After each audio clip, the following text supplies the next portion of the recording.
Hello everyone, welcome back my YouTube channel. I am Manali. Today is the topic reasoning analogy के interesting से tricky से questions आप सभी लोग के लिए।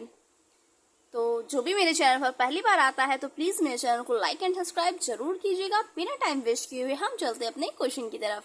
जैसा कि आप स्क्रीन पर देख रहे होंगे, एक क्वेश्चन लिखा हुआ है।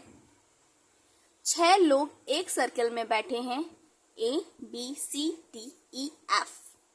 A C के इमीडिएट राइट में बैठा है, D B के सामने है और F A के लेफ्ट में है। बताओ E कहाँ बैठेगा। कितना टफ क्वेश्चन है ना। इसको सुनने के बाद तो कितने लोग का सर ही चकरा गया होगा। बट नो टेंशन, बहुत ही इजी ट्रिक में मैं आपको सिखाऊंगी ऐसे बजल ट्रिकी से क्वेश्चन कुछ ही सेकंड में। तो क्या आप ऐसे ट्रिकी क्वेश्चन सीखने के लिए तैयार हैं? अगर आप ऐसे ट्रिकी एंड दिमाग को हिला देने वाले क्वेश्चन सीखने के लिए रेडी हैं तो कमेंट बॉक्स में यस जरूर लिखिएगा। और जिसे भी इस क्वेश्चन का आंसर पता है वो भी कमेंट बॉक्स में कमेंट जरूर कीजिएगा और अपने आप को टैलेंटेड साबित जरूर कीजिएगा। तो चलिए हम शुरू करते हैं। इतने बड़े क्वेश्चन को आपको एकदम इजीली सॉल्व करना है, ठीक है? तो चलिए हम शुरू करते हैं। 90% लोग रीजनिंग ट्रिक में फेल हो जाते हैं। Smart logic for competitive exam must watch. आप बिना पेन और पेपर के इस क्वेश्चन को सॉल्व कर सकते हैं। लोग यकीन नहीं करेंगे, चलिए मैं प्रूफ करके दिखाती हूँ। नॉर्मली तो ऐसे क्वेश्चन को सबसे पहले तो लोग डायग्राम बनाएंगे और डायग्राम बना के टाइम वेस्ट करेंगे। तो सबसे पहले हमें इसमें ये चेक करना है, फेसिंग सेंटर क्या है? AC इमीडिएट राइट में बैठा है। AC इमीडिएट राइट यानी राइट। फेसिंग सेंटर क्या है? राइट का मतलब होता है क्लॉकवाइज, ठीक है? D B के सामने है और F A के लेफ्ट में है। तो बताओ E कहाँ बैठा होगा।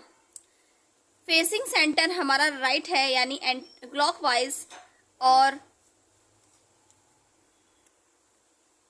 फेसिंग आउटसाइडर क्या है? मतलब राइट साइड, मतलब एंटी क्लॉकवाइज। जब डायरेक्शन सेट कर लो फिर एक सिंपल मेमोरी चेन बना लो। सबसे पहले क्या कह रहा है? A हमारा C इमीडिएट राइट में बैठा हुआ है, यानी राइट मतलब क्लॉकवाइज, घड़ी की सीधी दिशा में हम चलेंगे। A C के राइट यानी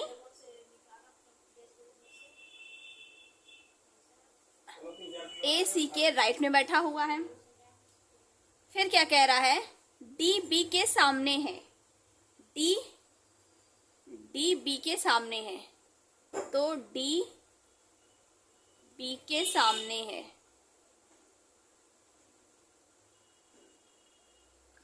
ठीक, अभी भी हम किस वाइज में चल रहे हैं? क्लॉकवाइज में ही चल रहे हैं। फिर क्या कह रहा है? और F A के लेफ्ट में है। F A के लेफ्ट में है यानी F, और ये लेफ्ट। ठीक, सारे कैसे जा रहे हैं? क्लॉकवाइज में ही जा रहे हैं। A के लेफ्ट में A के लेफ्ट में कौन है? F है। F के लेफ्ट में A है और C के राइट में A के राइट में C है। तो अब पूछ रहा है बताओ E कहाँ बैठेगा। जब सारे डायरेक्शन राइट साइड में ही जा रहे हैं तो E भी तो हमारा राइट में ही जाएगा। और अगर हम एक चेन बना लेते हैं और उसको बैठा देते हैं तो ये हमारा C है, ये हमारा A है, ये हमारा F है, ये हमारा D है, ये हमारा B है एंड ये हमारा E है। और सभी क्या जा रहे हैं? क्लॉकवाइज में जा रहे हैं।